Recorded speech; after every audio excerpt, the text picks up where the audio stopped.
علیکم سامعین، 27 شعبان المعظم اور 9 مارچ ہے۔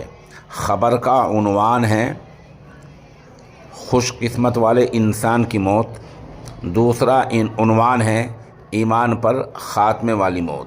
دراصل جس شخص کی موت ہوئی ہے، وفات ہوئی ہے، ان کے ہاتھ میں قرآن کریم تھا اور وہ قرآن کریم کی تلاوت کر رہے تھے۔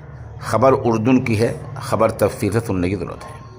اردن کی ایک مسجد میں ایک شخص ہاتھوں میں قرآن کریم کو پکڑے تلاوت کرتے اور سجدہ ریز ہوتے ہوئے خالق حقیقی سے جا ملا۔ انا للہ و انا الیہ راجعون۔ الحاج فرید احمد کی موت کی وائرل ویڈیو نے اردن میں سوشل میڈیا صارفین کو افسردہ کر دیا۔ واقعہ عمان کے شمال مشرق میں زرقا گورنری میں پیش آیا ہے۔ تلاوت کرتے ہوئے اللہ کے حضور میں پیش ہونے کے اس منظر کو مسجد میں نصب نگرانی کے کیمروں نے محفوظ کر لیا۔ ویڈیو میں الحاج فرید احمد ابو فیصل کی موت کے لمحات دکھائے گئے ہیں۔ وہ آل مکتوم مسجد میں پہلی صف میں سجدے کی حالت میں تھے۔ ان کے ہاتھ میں قرآن پاک کا نسخہ تھا۔ وہ قرآن کریم کی صورتیں تلاوت کر رہے تھے۔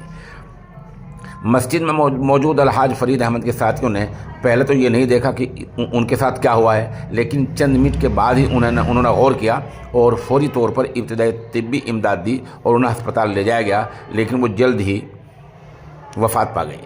مرحوم الحاج فرید کے پوتوں میں سے ایک محمد نے اپنے دادا کے انتقال کی تصدیق کی ہے اور صحافیوں کو بتایا کہ ان کے دادا کی نماز جنازہ المکتوم مسجد میں ادا کی گئی۔ یہ وہی مسجد ہے جس میں ان کا انتقال ہوا تھا۔ محمد نے بتایا کہ ان کے دادا فجر کی نماز سے شام کی نماز تک مسلسل مسجد میں موجود رہتے تھے۔